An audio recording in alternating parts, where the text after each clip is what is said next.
Assalamualaikum warahmatullahi wabarakatuh. Balik lagi di channel Kisah Warganet bareng saya Wira. Untuk cerita kali ini ada cerita dari Reni Sukesti. Cerita ini berjudul Kain Kafan. Daripada penasaran dengan cerita kali ini, tak usah lama-lama lagi. Mari kita simak ceritanya.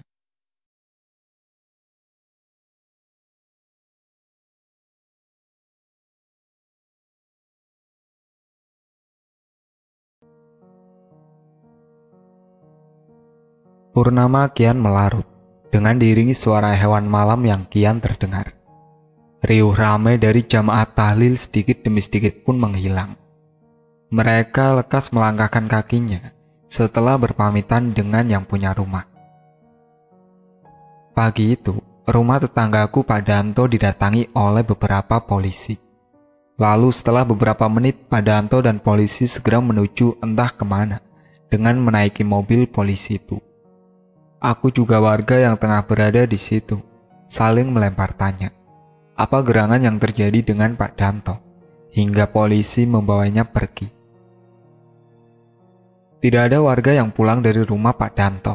Mereka menanti kepulangan Pak Danto, sekedar mencari tahu gerangan apa yang terjadi. 1 jam berlalu, Pak Danto pulang.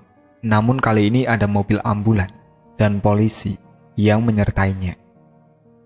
Setelah mobil sampai di depan rumah, pintu ambulan dibuka dan terlihat jenazah seorang wanita diturunkan. Warga pun tampak histeris begitu mengetahui jenazah itu adalah Farah, anak perempuan Pak Danto. Mobil polisi dan ambulan itu segera pergi dengan selesai melaksanakan tugasnya. Dengan diiringi isak tangis keluarga, Pak Danto membaringkan jenazah putrinya ke atas pembaringan. Tak lupa Pak Danto meminta Pak RT dan warga lainnya untuk segera mengerumat jenazah putrinya dengan layak. Suasana pagi itu sangat ramai. Beberapa ibu-ibu pergi ke pasar untuk membeli kain kafan dan perlengkapannya. Sebagian bapak-bapak mendirikan tenda, sebagian lagi menggali lubang kubur di makam. Sedangkan anak-anak gadis mencari bunga di rumah-rumah warga untuk dijadikan hiasan di keranda jenazah. Tampak semua warga gotong royong tanpa terkecuali. Begitupun saat rombongan dari pasar pulang, mereka langsung bekerja sesuai dengan pekerjaannya. Sedangkan di lain tempat, aku yang waktu itu mendapat tugas dari warga untuk memandikan dan mengkafani jenazah. Semua peralatan sudah ada, mulai dari air, sabun, dan lainnya. Kubasuh secara perlahan mulai dari ujung kepala hingga kaki. Kubersihkan bagian-bagian tertentu dengan teliti. Setelah itu, aku membutuhkannya. Setelah ritual memandikan jenazah selesai, aku menyuruh ibu-ibu yang ikut bersamaku untuk membawa jenazah di ruang pengkafanan. Aku menyuruh warga untuk mempersiapkan kain kafan, beserta yang lainnya saat aku hendak akan memandikan jenazah. Setelah semua lengkap, aku mulai memasukkan kapas di beberapa anggota badan yang berlubang. Juga menyelipkannya di lipatan-lipatan dan sela-sela jari tangan dan kaki. Tak lupa juga beberapa kapur barus diselipkan pada badan jenazah. Beberapa lembar kain kafan dengan berbagai bentuk yang sudah diinstruksikan mulai dipakaikan ke badan jenazah. Namun belum sampai setengah, aku memakainya. Aku disuruh untuk menghadap Bu Danto. Aku pun keluar dan segera menghadapnya. Bu Danto yang tengah berduka di dalam kamar Farah terlihat sangat memprihatinkan saat aku menemuinya. Bu Danto menanyakan tentang bagaimana wujud tubuh jenazah putrinya saat aku mandikan. Aku sebenarnya sangat prihatin dengan kondisi tubuh Farah saat dimandikan. Badan penuh luka dan sesuatu yang membuat aku sangat sedih saat membasuh bagian kemaluannya. Waktu sebelum dimandikan tampak bau yang sangat menyengat, seperti bau alkohol di tubuh Farah. Selain itu, terdapat luka yang begitu banyak di tubuhnya. Bu Danto yang sepertinya tahu akan kegelisahan yang aku alami, menyentuh pundakku dengan lembut. Aku tersadar dari lamunan. Namun aku tak mampu untuk memberitahukan apa yang sebenarnya terjadi di badan jenazah anak yang begitu beliau sayang itu. Mau tak mau Budanto akhirnya menuruti permintaanku. Aku meminta Budanto agar sabar, menerima semua cobaan yang tengah menghampirinya.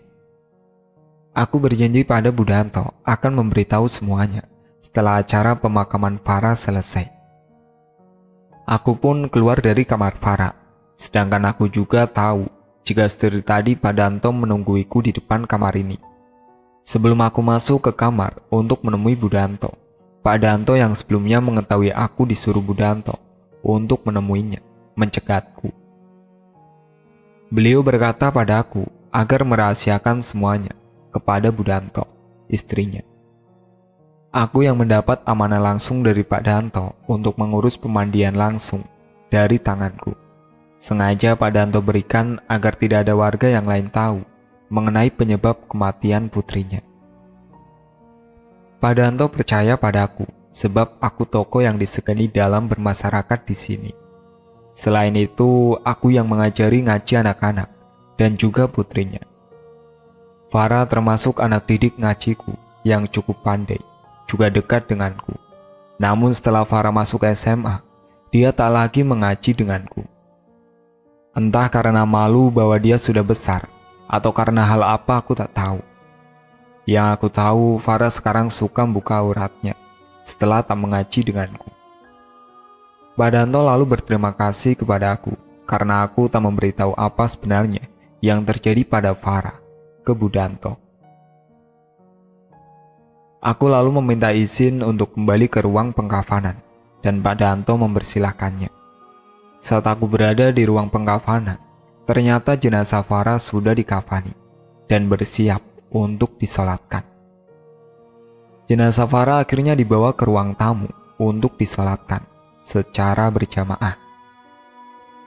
Aku pun ditemani beberapa orang membersihkan ruang pengkafanan jenazah dadakan tersebut. Saat aku membersihkan kapas-kapas yang terjatuh ke lantai, tak sengaja aku menemukan kain putih segitiga. Aku langsung bertanya kepada mereka yang ada di tempat ini mengenai kain putih segitiga yang aku temukan. Namun dari mereka tak ada yang mengatakan jika itu kain kafan. Mereka semua berkata kain kafan yang digunakan untuk jenazah sudah komplit dan sesuai dengan yang aku arahkan. Aku menganggukkan kepala, tanda aku mengerti. Aku yang dari tadi hanya diam dalam kebimbangan, mencoba mengulum senyum kepada warga yang lalu lalang. Jenazah Farah sudah disolatkan dan hendak diletakkan di peti keranda agar segera dikebumikan. Hatiku dari tadi penuh dengan tanda tanya tentang kain segitiga yang berada di bawah anjang-anjang tempat Farah dikafani. Hari menjelang sore, jenazah Farah pun sudah dikebumikan. Aku lalu meminta izin untuk pulang ke rumahku kepada Budanto. Budanto sepertinya enggan membiarkan aku pulang, mungkin karena sedih ditinggal anak kesayangannya atau apa. Tetapi setelah aku menenangkan Budanto, akhirnya Budanto mengizinkan aku pulang, asal secepatnya datang kembali ke rumahnya. Aku pun pulang. Karena memang rumah kami dekat, maka aku tak membutuhkan waktu lama untuk segera masuk ke rumahku dan menidurkan badan yang amat lelah ini.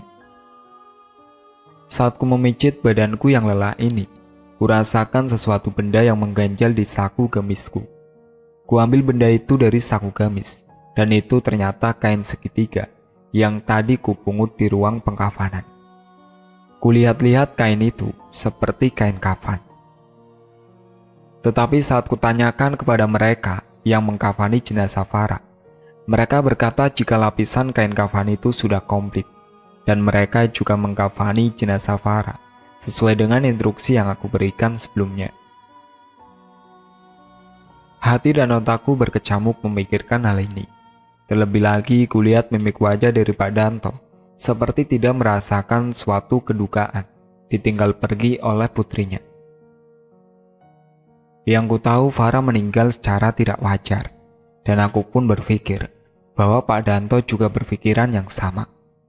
Pak Danto mengetahui tentang kematian putrinya, Tetapi mengapa Pak Danto terlihat santai dan belum mengutusnya kepada pihak berwajib? Semua ini membuatku kacau hingga aku tertidur dan melupakan kewajiban soreku. Suara kucing tetangga yang mungkin sedang berebut ikan asin dengan temannya itu mengagetkanku. Aku terbangun saat adzan maghrib berkumandang. Istighfar tak henti-hentinya kulafatkan. Dengan segera aku beranjak dari kasur empukku menuju kamar mandi. Kubasuh badanku, setelah itu mengambil air wudhu, lalu menjalankan ibadah maghrib. Aku keluar setelahnya dan melihat orang-orang yang sangat aku sayangi tengah menonton televisi bersama. Orang itu adalah bapak dan ibu, sedangkan adikku saat ini tengah mengenyam pendidikan di suatu pondok pesantren. Bapak menepuk-nepuk kursi kosong di sebelahnya, dan itu pertanda jika bapak hendak berbicara serius denganku. Aku lalu duduk di samping beliau. Bapak seperti tahu tentang keresahan yang tengah kurasakan.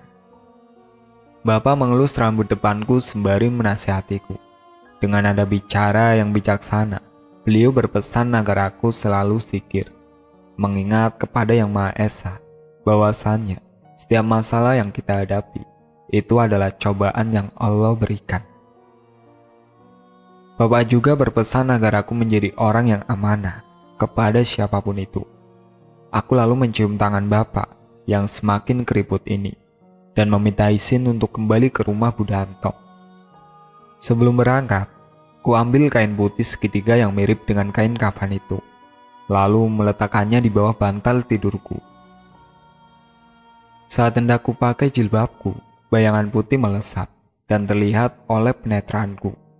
Kutoleh belakang mengikuti lesatan bayangan itu sambil mengucap istighfar, namun tak kutemui. Gegas ku pakai jilbab dan keluar dari kamar. Bapak yang melihatku dengan gelagat aneh langsung memanggilku, seraya menanyakan tentang keadaanku. Kukuasai diriku setenang mungkin agar tidak ketahuan ketakutan yang kurasakan. Bapak hanya menggelengkan kepalanya saat ku berbohong tentang kejadian yang menimpaku barusan. Ku ucapkan salam, lalu kulangkahkan kaki menuju rumah Bu Danto. Betapa terkejutnya aku saat melihat dengan samar sesosok bayangan manusia yang sangat mirip dengan almarhum Farah. Sosok bayangan itu tengah berdiri di pojok pintu rumah Bu Danto, dan tak seorang pun dari warga atau pelayat lalu lalang yang menyadari keberadaannya. Badan ini rasanya sangat kaku, mulut pun terkunci dengan sendirinya. Ingin berkata tak sampai, apalagi menggerakkan tubuh. Hingga lengkingan suara Pak Danto menyentakku dari pergolakanku sendiri. Tak putus-putusnya lafal istighfar terucap dalam hati. Namun keringat dingin yang mampu terlihat seolah mencerminkan diriku dalam ketakutan. Aku bergegas menemui Pak Danto yang sudah menungguku dari tadi. Dan tak lupa untuk yang kesekian kalinya, Pak Danto menyuruhku agar tetap menyembunyikan rahasianya dari Bu Danto. Aku hanya menganggukkan kepala, tanda faham. Walau dalam hati ingin sekali aku menanyakan tentang hal itu. Di dalam kamar bersama Bu Danto, aku berusaha untuk tidak memberitahu tentang rahasia kematian Farah. Lama sekali aku dan Bu Danto menunggu di dalam kamar, selesainya acara tahlilan. Bu Danto sengaja menyuruhku menemaninya, karena beliau masih dengan dukanya, dan tidak mau bertemu sanak saudara, takut jikalau mereka bertanya tentang putrinya. Acara selesai, dan aku pamit pulang. Suara hewan malam pun semakin terdengar, karena memang sudah larut. Saat kulangkahkan kakiku menuju pintu utama, kembali kulihat bayangan itu masih berdiri mematung. Ketakutan mulai kurasakan lagi, dan tubuhku tiba-tiba roboh dengan sendirinya. Kudengar suara bapak di dekatku, sambil mengelus lembut rambutku. Beliau terlihat begitu khawatir. Kurasakan sentuhan tulus dari seorang bapak, hingga pelupuk mata ini mengembang, dan keluarlah kristal-kristal bening. Entah apa yang kurasakan, namun rasa takut ini begitu menyiksa batinku. Bapak juga warga yang tengah mengelilingiku mengucapkan syukur atas kesadaranku. Iya, aku tak sadarkan diri cukup lama, hingga waktu adzan subuh tiba. Aku yang masih berada di rumah Pak Danto, lekas dibawa pulang oleh Bapak. Istirahat yang lumayan karena setelah subuh tadi aku tidur. Walau sebenarnya tidur setelah subuh itu sangat tidak dianjurkan. Begitu banyak mudarat daripada kebaikannya. Selain itu juga kata orang, bangun kalau kesiangan, rezeki bisa dipatok ayam. Setelah selesai mandi, aku langsung ke rumah Bu Danto. Karena selain banyak pekerjaan, aku juga tak ingin membuat kegelisahan. Takut keluarga Pak Danto mengira aku sakit karena membantu keluarga mereka. Sebelum pergi, ku buka bantalku dan hendak mengambil kain putih segitiga itu. Hanya ingin melihatnya saja. Namun saat bantalku ambil, kain putih itu sudah tidak ada di tempatnya.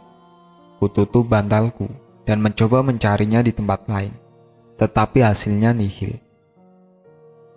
Tak kutemukan kain itu di kamarku hingga aku ingin menanyakan itu kepada orang rumah. Namun aku berpikir jika aku bertanya kepada bapak atau ibu, pasti beliau-beliau ini malah akan mencecarku dengan berbagai macam pertanyaan. Dengan suasana yang agak membagongkan, aku pun keluar kamar dan berpamitan pada bapak dan ibu. Sesampainya aku di rumah Bu Danto, aku langsung bergabung dengan ibu-ibu yang sedang duduk bersama. Karena memang pekerjaan sudah selesai dan aku pun siang datangnya, maka aku pun di sana tinggal leyeh-leyeh saja. Beberapa ibu ada yang bertanya tentang keadaanku semalam, yang ternyata kejadian tadi malam sungguh menggemparkan hingga satu desa mengetahuinya.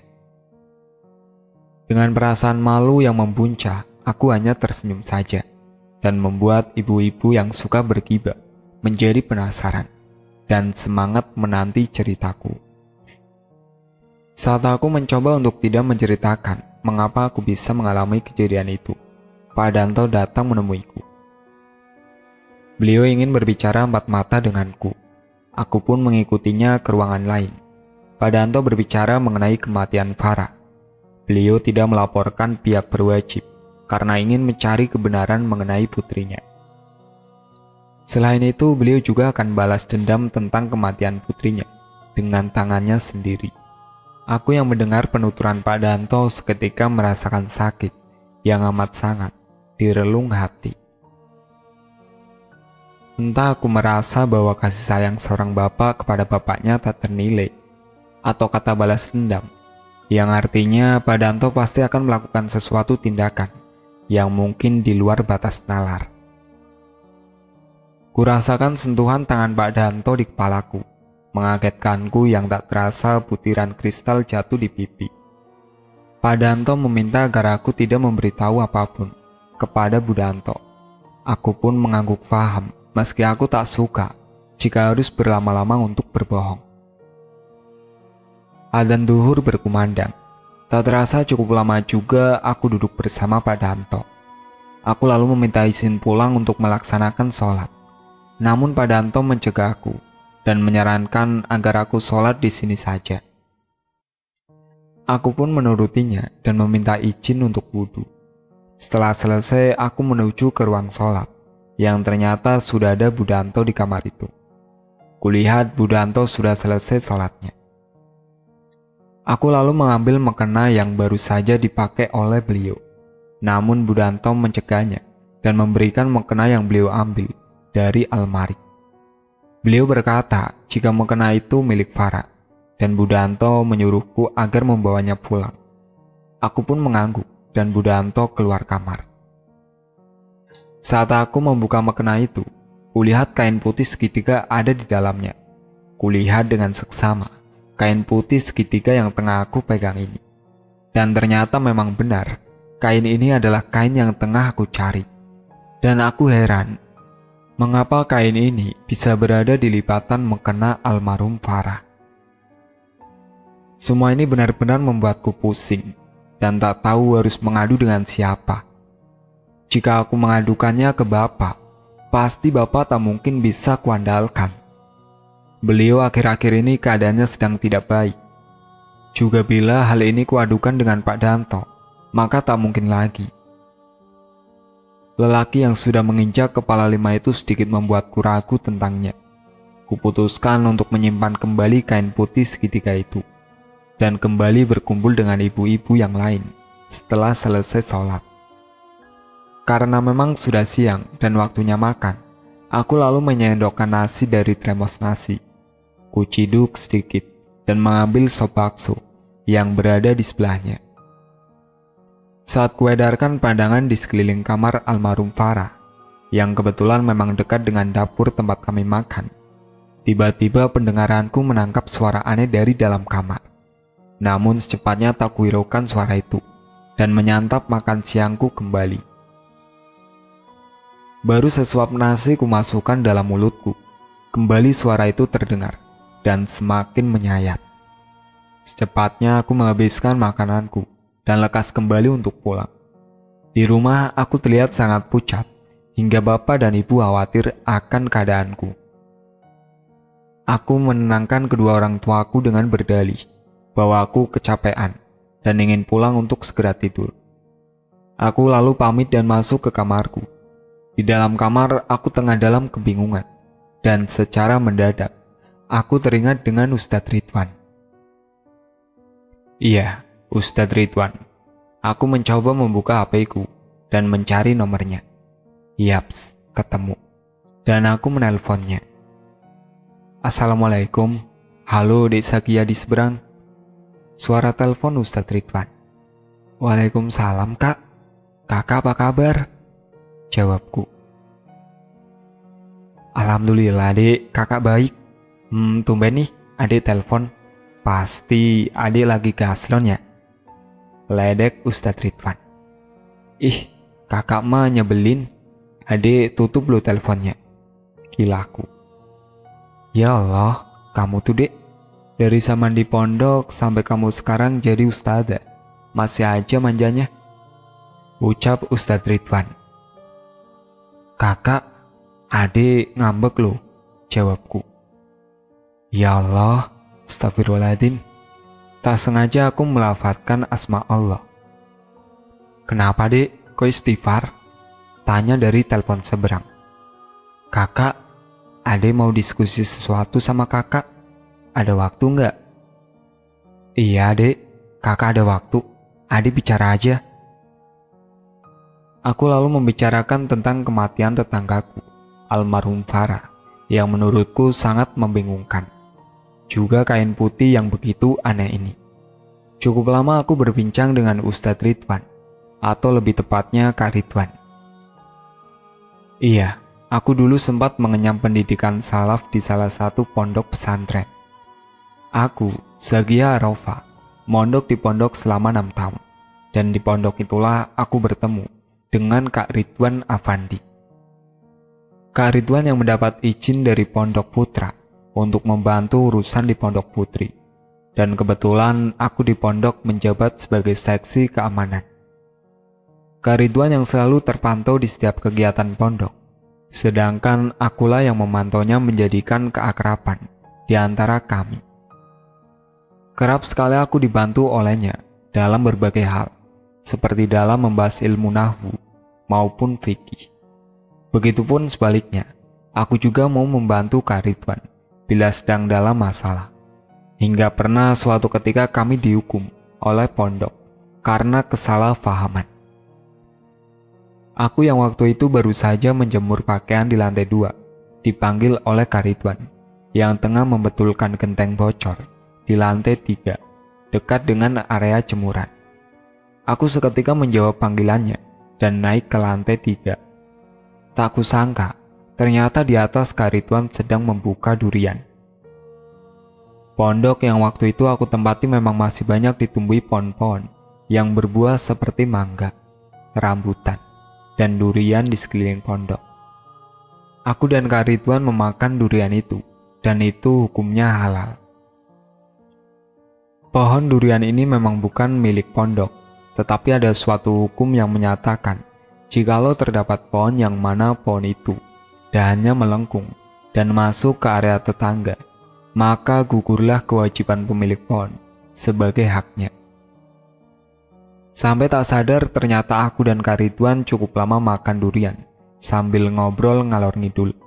Dan endingnya, kami pun mendapat hukuman membersihkan toilet pondok yang jumlahnya lebih dari 20 kloset. Karena ada santri yang melihat kami dan dikira kami berpacaran. Ya udah deh, kalau begitu nanti kakak coba mujadah dulu biar pikiran kakak terbuka. Assalamualaikum, kata Kak Ridwan. Waalaikumsalam, jawabku.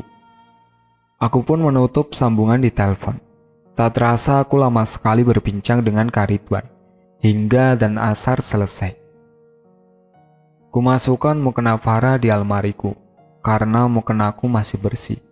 Setelah asar aku menyempatkan waqiahan karena dari kemarin aku tidak sempat membacanya.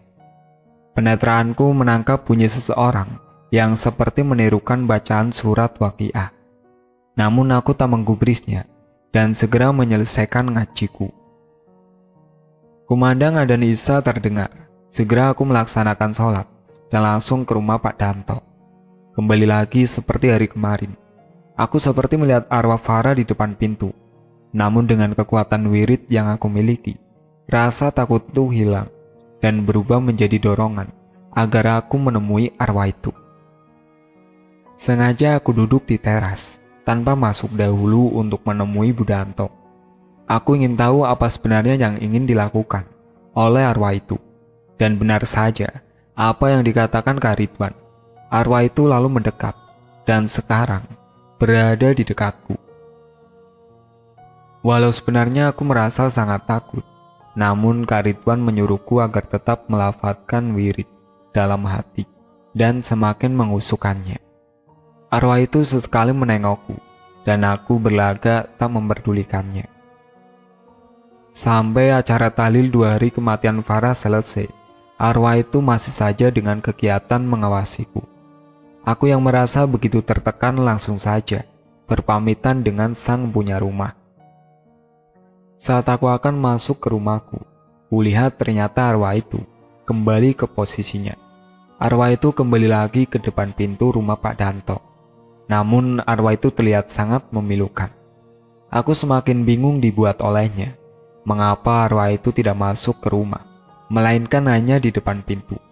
Apakah yang sebenarnya terjadi dengan kematian Farah?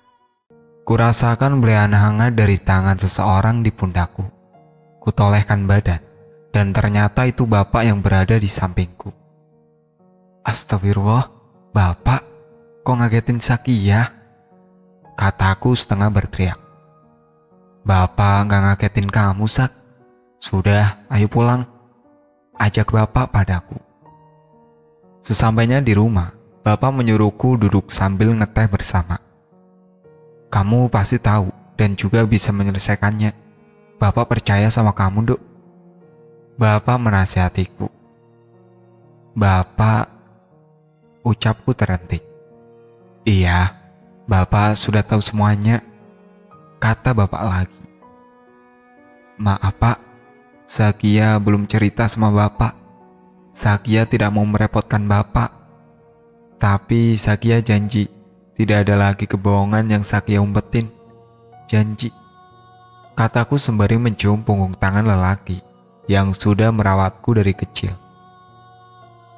Setelah selesai dengan nasihat bapak, aku berwudu dulu sebelum masuk ke kamar untuk tidur. Tepat pukul 2 dini hari, alarm HP-ku berbunyi. Tanda waktu tahajud tiba. Kulangkahkan kakiku menuju kamar mandi. Tidak kurasakan apapun.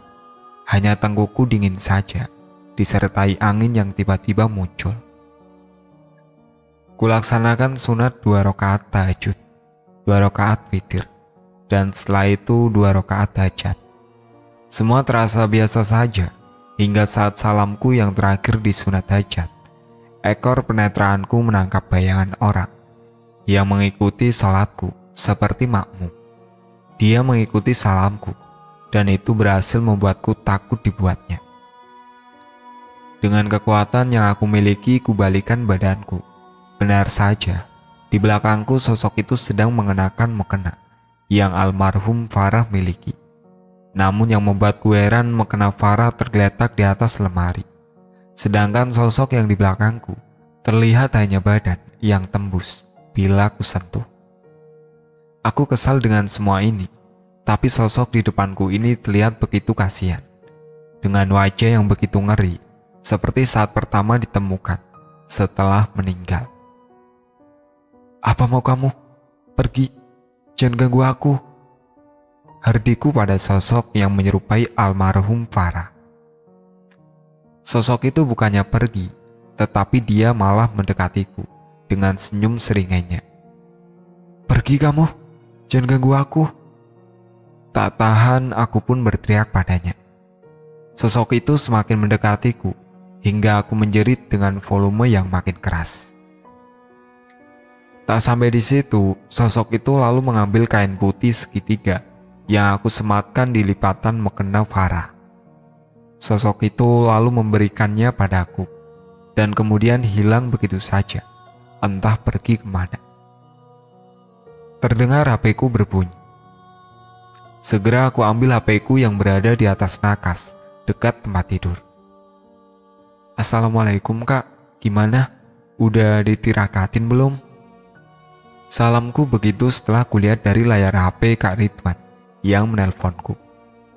"Waalaikumsalam. Ya Allah adek, gak sabaran banget. Kok kamu kayak lagi ngos-ngosan toh dek?" Jawab dari seberang. "Kak, arwah itu ganggu aku lagi kak. Aku takut," kataku.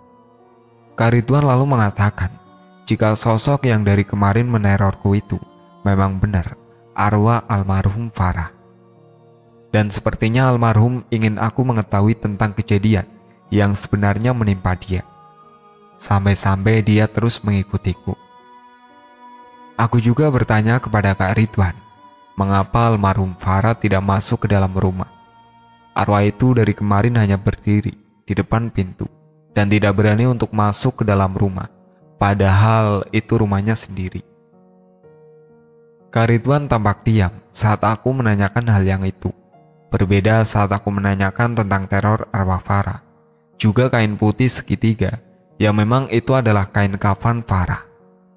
Kak Ridwan memberitahukanku tidak secara gamblang. Dia cuma bilang untuk hal itu, dia akan berkonsentrasi dalam mujadahnya. Bukannya aku tidak percaya dengan Kak Ridwan, tetapi Kak Ridwan berkata, jika arwah tidak dapat masuk ke rumahnya itu, berarti ada satu kejanggalan yang harus diketahui.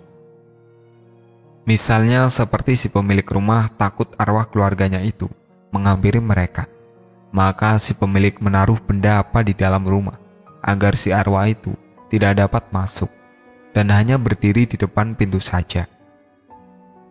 Selain itu juga bisa saja si pemilik rumah melakukan pesugihan dan menumbalkan keluarganya, atau beberapa alasan lain. Kak Ridwan juga berpesan padaku agar aku berhati-hati dengan Pak Danto, dan itu sesuatu hal yang membuat aku terkejut. Bukan tak mengapa, tetapi yang aku tahu, Pak Danto adalah orang yang sangat baik, juga sayang terhadap Farah. Tapi mengapa Kak Ridwan berpesan seperti itu kepadaku?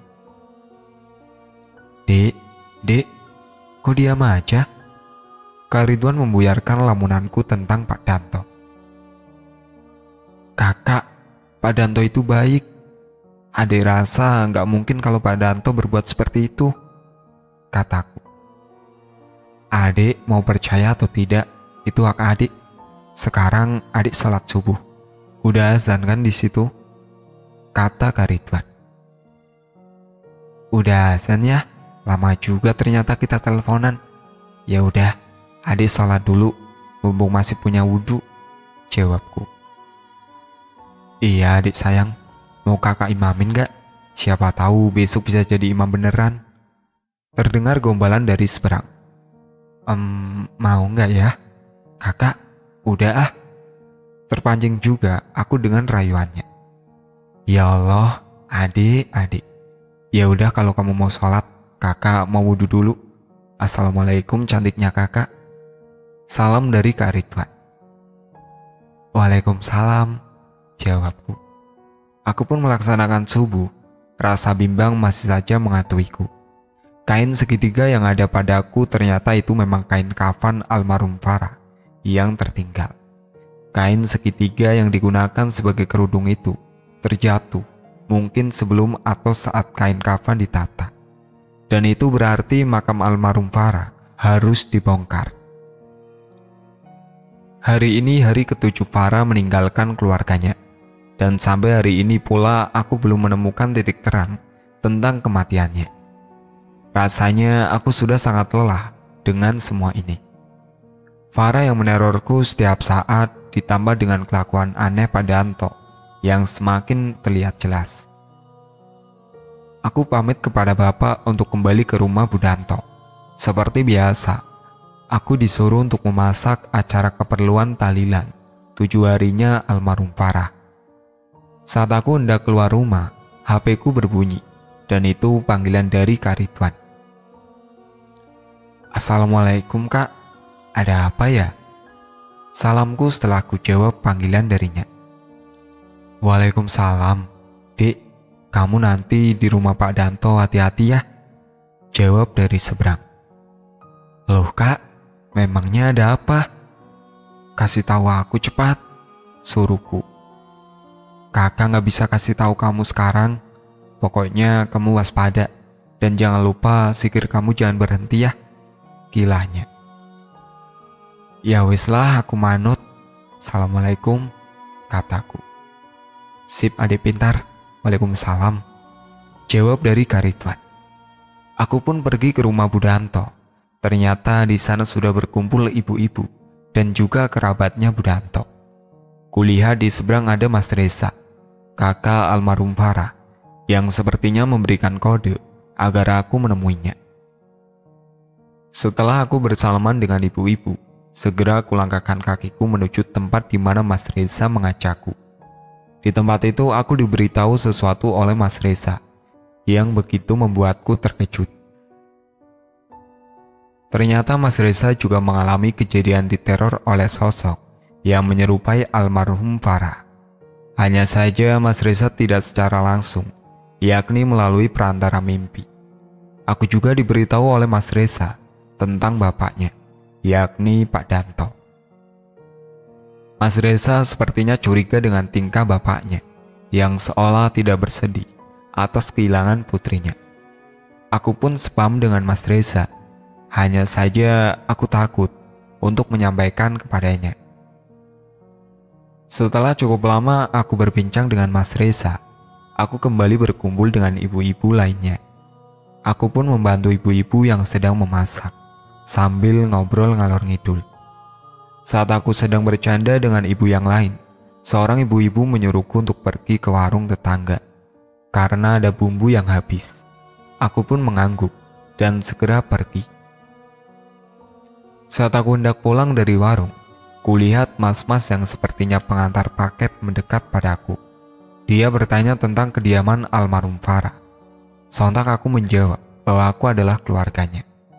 Dan mas pengantar itu lalu memberikan paketan itu kepadaku. Setelah tanda tangan serah terima paket, paketan itu tidak kubawa ke rumah Pak Danto, melainkan ke rumahku. Sampainya di rumah, paketan itu kubawa ke kamar dan membukanya. Biarlah aku dianggap tidak sopan, tetapi apa yang aku lakukan ini juga demi membuka semua kegelisahan yang aku rasakan. Aku sangat terkejut saat mengetahui isi paket itu, sebuah telepon genggam milik almarhum Farah, yang sepertinya baru saja diperbaiki sebelum almarhum meninggal. Ku ambil barang itu lalu menghidupkannya. Yaps, ternyata tidak bisa. Setelah lama berpikir, ku coba untuk mencharger HP itu. Ternyata bisa, dan hanya kehabisan baterai saja. Aku silent HP milik almarhum Farah dan mengunci kamarku, agar tidak ada seorang pun yang masuk. Dengan wajah yang tanpa salah pun, aku kembali ke rumah Bu Danto dan membawakan bumbu dapur yang diminta oleh ibu-ibu tersebut. Saat aku tengah berjalan menuju ke kamar mandi, Tak sengaja pendengaranku menangkap suara dari kamar Pak Danto. Dua pasang mata yang sedang berbicara itu berhasil aku intip, dan ku dengar semua pembicaraannya. Iya, Pak Danto dan Mas Reza sedang berdebat tentang meninggalnya almarhum Farah. Mas Reza yang tak terima dengan kematian Farah yang tak wajar ingin melaporkannya kepada pihak berwajib. Sedangkan Pak Danto tidak sependapat dengan putranya itu karena memikirkan kondisi ibunya anak-anak saat ini.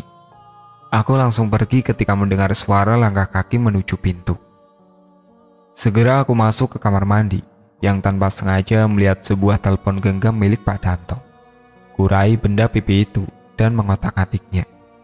Tak ada yang aneh dengan benda itu, hanya saja saat kubuka kotak pesan, terdapat suatu pesan dari seseorang yang cukup aneh.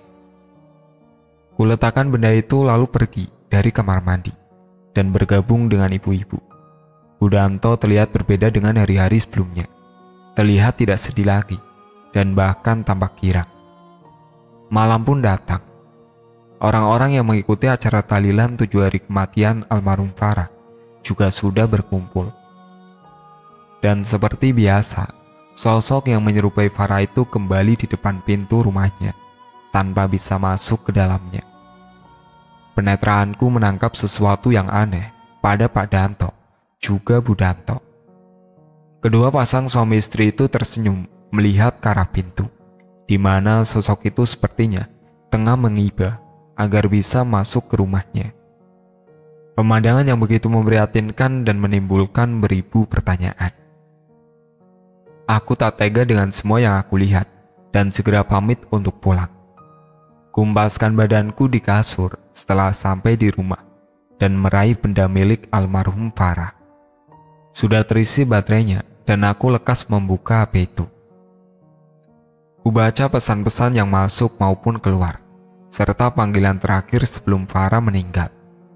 Mataku terbelalak saat melihat sebuah video yang terkirim dari seseorang, dan bulir-bulir bening jatuh tanpa sengaja membasahi pipiku. Badanku seperti tak tertopang oleh tulang hingga jatuh seketika, menyaksikan adegan demi adegan yang membuat nyeri di ulu hati. Anak kecil yang sudah beranjak dewasa itu bagaikan sebuah barang mainan. Ilmu agama yang kutanamkan sejak ia masih kecil seperti tidak ada gunanya. Selesai menonton video itu, ku cari lagi video lain yang mungkin bisa menuntunku mencari tahu titik temu kematian Farah. Kutemukan video lain di mana saat aku membukanya, kulihat Pak Danto tengah masuk ke dalam kos yang almarhum Farah dulu tempati. Terdengar suara rintihan Farah memohon belas kasih dari ayahnya tersebut. Dalam video itu Farah memohon kepada ayahnya agar tidak dijadikan ladang uang untuknya. Ia lelah setiap harinya harus berbuat seperti itu. Ia takut jika sampai tetangganya atau bahkan teman-temannya mengetahui tentang keadaannya saat ini. Sungguh miris sekali saat aku mengetahui tentang kehidupan almarhum Farah yang sebenarnya, di mana ia dijadikan budak nafsu oleh ayahnya sendiri dan orang yang menyewa hanya untuk melunasi utang-utang keluarganya. Kuhirup nafas yang begitu berat ini, kembali mencari kebenaran yang mungkin semakin menyesakkan dada. Berpuluh-puluh adegan ranjang yang mungkin Farah menyimpannya untuk dijadikan sebagai bukti atas kekejaman ayahnya sendiri. Bahkan yang semakin mengoyak hati, Pak Danto juga ikut mencicipi tubuh anaknya sendiri, dan Farah merelakan itu dengan pasrahnya. Pak Danto, seseorang yang begitu aku hormati itu, ternyata manusia paling rendah.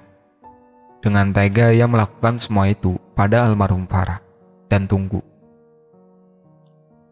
Pikiranku semakin tak karuan, mengingat dulu Pak Danto pernah berkata akan mencari siapa pembunuh anaknya sendiri. Selain itu, apakah mungkin jika Pak Danto justru otak dibalik dalang pembunuhan almarhum Farah? Hati dan otakku tak dapat bekerja mengetahui tentang semua ini. Kepada siapa aku harus meminta bantuan? Jujur aku sangat bingung. Aku takut salah jika aku memberitahu semua ini pada Mas Reza ataupun pada salah satu anggota keluarga Farah. Pak Danto yang pura-pura sedih kala itu mampu membuatku merasa iba dan bersimpati padanya. Sedangkan pada Bu Danto, aku takut jika dia juga sama-sama mengetahui tentang kematian anaknya dan berpura-pura sedih di hadapanku. Malam semakin larut, mataku terbuka dan melihat jam menunjukkan pukul 2 dini hari. Ku ambil air wudhu, lalu melaksanakan 2 rakaat sunat tahajud. Disusul mujahadah dengan bersimpuh kepada sang pemilik alam. Memohon padanya di setiap langkah yang kutempuh, melepas penat dan kebimbangan duniawi yang seolah tak mau berhenti. Ku ambil kain segitiga milik almarhum Farah yang tertinggal. Mungkinkah jika kain ini jatuh karena Farah ingin mengatakan jika dia menginginkan keadilan untuk dirinya, meskipun Farah kini sudah tiada.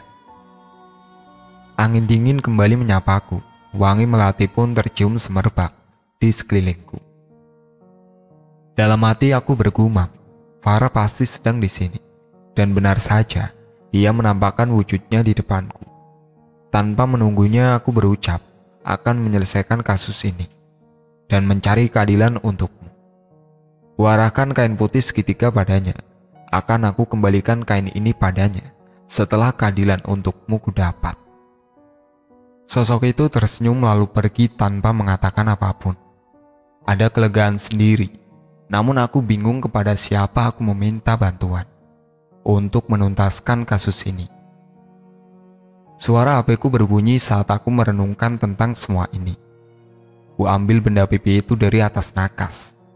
Kulihat Kak Ridwan menelponku. Assalamualaikum. Iya kak, ada apa? Salamku ketika menjawab telepon di seberang. Waalaikumsalam dek, maaf, kakak baru bisa hubungi kamu sekarang. Kakak ada kabar untukmu, kata Kak Ridwan. Iya kak, kabar apa itu? Tentang kematian Farah bukan? Tanyaku. Iya dek, kamu bener banget. Farah, anak Pak Danto yang kemarin kamu ceritakan itu, memang meninggal secara tak wajar. Dan untuk Pak Danto, Kak Ridwan menghentikan pembicaraannya. Pak Danto kenapa kak? Ayo kasih tahu adik, tanyaku penasaran. Kamu tahu mengapa almarhum Farah tidak bisa masuk ke rumahnya sendiri? Itu semua perbuatan Pak Danto, jawab dari seberang. Astagfirullahaladzim, jadi bener kan kak kalau Pak Danto yang udah ngebunuh Farah? Kataku emosi. Adik, tunggu dulu, jangan gegabah saat memutuskan suatu perkara. Kita tabayun untuk memecahkan perkara itu, oke? Gilah Kak Ridwan. Tapi aku punya bukti yang juga kuat untuk bisa menjebloskan Pak Danto ke jeruji besi, kataku. Memang kamu punya bukti apa dek? Tanya Kak Ridwan. Kita ketemu aja nanti kak, jawabku. Aku pun dengan Kak Ridwan janjian ketemu di suatu tempat, karena tidak mungkin jika aku menyuruh Kak Ridwan datang ke rumahku.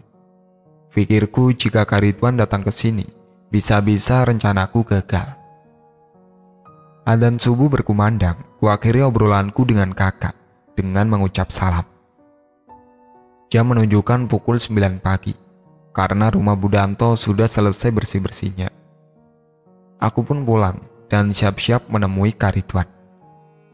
Saat ikut berberes di acara tahlilan 7 hari meninggalnya Farah, aku bersikap senormal mungkin. Walau kekecewaan terhadap keluarga ini begitu sesak, aku rasakan. Pukul 10 siang aku sampai di tempat tujuan, dan Kak Ridwan sudah berada di tempat itu. Assalamualaikum, maaf kak, aku baru sampai, baru berbersih di rumah Bu Danto. Salamku sambil mendudukkan diri di bangku taman kota. Waalaikumsalam, gak apa-apa dik, kamu mau tunjukin bukti apa sama kakak? Jawab salam Kak Ridwan. Ini kak, jawabku sambil menyodorkan benda pipi milik Farah. Apa ini dik? Tanya Kak Ridwan, mengerutkan keningnya. Kakak buka aja video yang ada di situ, jawabku. Kak Ridwan lalu mengambil HP punya almarhum Farah, lalu menyalakannya. Kulihat wajah terkejut dari wajah tampan milik Kak Ridwan. Tampak sekali jika Kak Ridwan begitu shock melihatnya. Butiran bening juga membasahi wajah bijaksana itu, dan membuatku ikut menangis pula. Selesai menonton video itu, Kak Ridwan mengajakku ke kantor polisi untuk memberitahu tentang isi ponsel itu. Namun sebelumnya Kak Ridwan bercerita kalau dalam mimpinya dia mendapat jawaban atas tirakat yang ia lakukan. Kak Ridwan bermimpi sosok yang menyerupai almarhum Farah itu saat akan memasuki rumahnya tidak bisa. Rumah Pak Danto itu seperti dikelilingi oleh penghalang yang tak terlihat. Namun saat sosok itu akan masuk, badannya seperti terbakar. Kak Ridwan tidak mau berprasangka buruk, maka dari itu dia mengajakku ke pihak berwajib agar tidak terjadi fitnah. Dan juga lebih baik jika yang melakukan penyelidikan itu adalah pihak berwajib. Aku bersama Kak Ridwan sampai di kantor kepolisian. Kami melaporkan kasus kematian almarhum Farah beserta menyerahkan barang bukti berupa rekaman beberapa video yang tersimpan di ponsel milik Farah. Tak menunggu waktu lama, proses kasus itu ditangani oleh pihak berwajib. Dan kini mereka siap untuk menjemput beberapa orang yang berada di rekaman itu. Aku dan Kak Ridwan segera bergegas untuk pulang dan menghadap jika dibutuhkan sebagai saksi. Pukul 4 sore, rumah Pak Danto didatangi pihak kepolisian dengan menggunakan mobil dinas. Suasana ramai kembali terjadi di rumah itu setelah sebelumnya hening atas kepergian almarhum Farah. Lepaskan, saya tidak bersalah, Pak, teriak Pak Danto saat dibawa ke mobil dengan tangan yang terikat kunci besi. Zakiah, tolong lepasin Bapak tidak bersalah, Nak, teriak Pak Danto kembali saat melihatku di depan pintu rumahku. Pihak kepolisian segera melajukan mobilnya, meninggalkan keramaian warga. Aku bergegas ke rumah Bu Danto untuk meminta maaf padanya. Zakiah, sebenarnya apa yang terjadi? Kalimat itulah yang selalu Bu Danto tanyakan padaku. Sedangkan aku hanya mampu menjawab, semuanya akan baik-baik saja. Ponselku kembali berdering saat aku baru saja menyelesaikan sholat isyaku. Assalamualaikum, Kak. Salamku begitu mengetahui Kak Ridwan menelponku. Waalaikumsalam. Kamu besok siap kan menjadi saksi di kepolisian? Tanya Kak Ridwan. Insya Allah siap, Kak, jawabku. Ya sudah, kamu lekas bubuk, biar besoknya kamu siap. Mat malam, besok kakak jemput ya. Assalamualaikum, kata seberang. Siap, Kak. Waalaikumsalam, jawabku dan langsung bersiap untuk tidur. Kak Ridwan pagi-pagi telah sampai di rumahku dan kami bersiap untuk ke kantor polisi. Sesampainya di sana, kulihat Pak Danto beserta kelima orang yang berada di video itu. Kulihat juga ada Bu Danto di sana. Kami semua diminta keterangan di ruangan yang berbeda hingga waktu menunjukkan pukul 9 pagi. Kulihat Pak Danto masih menjalani pemeriksaan beserta yang lainnya, sedangkan aku sudah di luar sendiri. Sampai menjelang duhur, Pak Danto belum juga selesai, dan itu membuatku was-was. Pikiranku berkecamuk. Pak Danto mengelak akan semua bukti yang sudah mengarah padanya. Saat aku akan keluar untuk membeli makanan, aku dikejutkan oleh salah satu dari kelima orang yang ditahan itu. Orang itu meminta maaf dan sujud di kaki Pak Danto ketika mereka akan dimasukkan dalam jeruji besi. Maaf, Pak, Bapak tidak bersalah. Risalah penyebab kematian Farah, kata orang itu. Aku seperti hilang pikiran. Mengapa orang itu berkata seperti itu? Dan siapa orang itu sebenarnya? Mengapa dia menyebut kata Reza? Saya lelah, Pak. Setiap hari saya diganggu arwah Farah. Reza harus bertanggung jawab, kata orang itu kembali. Pak polisi segera mencari dan menangkap Mas Reza setelah mendapat pernyataan dari lelaki tersebut. Sesampainya Mas Reza di kantor kepolisian, Mas Reza semakin memberontak dan tidak mengakui atas apa yang dituduhkan olehnya. "Sudahlah Res, kamu mengaku saja," teriak orang yang tadi. "Dasar lo, bajingan. Gue udah kasih duit, masih aja lo nyebut nama gue." Gila Mas Reza tak mau kalah. "Maaf Za, gue takut dosa, makanya gue lakuin ini," kata orang tadi. "Baik, kalau begitu, ibu juga harus ditahan, karena ibu otak dari kasus pembunuhan ini," teriak Mas Reza mengeluarkan semua amarahnya. Tiba-tiba Pak Danto yang dari tadi termangu akan perdebatan keluarganya jatuh, tak sadarkan diri. Begitupun denganku, lemas persendianku menopang beban pikiran yang tidak dapat dicerna akal. Pak Danto segera dilarikan di pos kesehatan, sedangkan aku masih tak percaya. Mengapa Mas Reza dan juga Bu Danto melakukan hal sekeji itu? Padahal jelas sudah yang berada di rekaman itu adalah Pak Danto dan kelima orang yang sudah ditahan itu. Karena keadaan yang tidak memungkinkan, Kak Ridwan meminta izin kepada pihak berwajib untuk membawaku pulang. Mas Reza dan Bu Danto ditahan di kantor untuk dimintai keterangan. Kak Ridwan cepat-cepat mengantarku pulang ke rumah. Setelah sebelumnya, aku diperiksa oleh dokter yang berada di pos kesehatan kantor pihak berwajib itu. Sesampainya di rumah, aku lihat kedua orang tuaku khawatir melihat keadaanku yang seperti ini. Saat aku beristirahat di kamarku, Kak Ridwan menceritakan semua keadaan yang terjadi di kantor polisi. Bapak dan Ibu tampak kaget mendengar penuturan Kak Ridwan mengenai keluarga Pak Danto. Mereka seperti tidak percaya tetangga yang terkenal baik hati itu bisa melakukan perbuatan yang keji. Setelah lama Kak Ridwan berbincang dengan kedua orang tuaku. Dia izin untuk pulang dan meminta izin kembali besok untuk menjemput ke kantor polisi, karena masih diperlukan kesaksianku pada kasusnya almarhum Farah. Keesokan paginya aku sudah bersiap-siap dan menunggu jemputan Kak Ridwan. Hari ini kasus Farah harus diselesaikan dan pelaku-pelaku yang telah melakukan hal keji itu harus segera mendapat ganjaran. Kulihat sepeda motor Kak Ridwan melaju ke arah rumahku.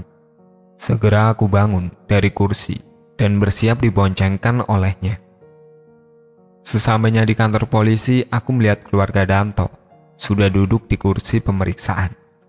Kulihat wajah sayu pada Pak Danto, sedangkan Mas Reza dan Bu Danto saling melempar pandangan tidak suka.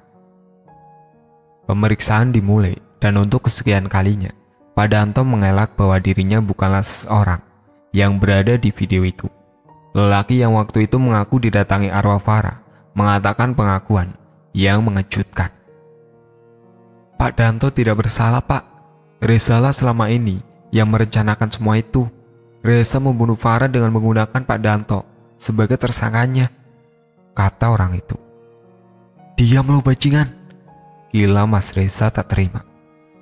"Reza yang selama ini menyuruh kita agar kita mau bekerja sama dengannya. Reza mengiming-iming kita sejumlah uang agar membantunya merebut warisan yang akan Farah terima dengan menggunakan Pak Danto," kata orang itu lagi. "Ya Allah, Mas Reza, kamu jahat. Farah itu adik kamu. Kenapa kamu sekeji itu, Mas?" teriakku tersungut amarah yang memuncak. Mas Reza tertawa puas. "Apa? Adik? Farah itu bukan adik gue.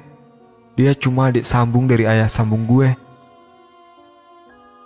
Gue kecewa pas tahu Farah mau dikasih warisan yang banyak, sedangkan gue dan ibu gue yang cuma numpang di rumah itu cuma kebagian rumah sama sepetak sawah doang. Lo tahu siapa otak dibalik semua ini? Itu ibu gue." Mas Reza kembali tertawa tanpa merasa bersalah.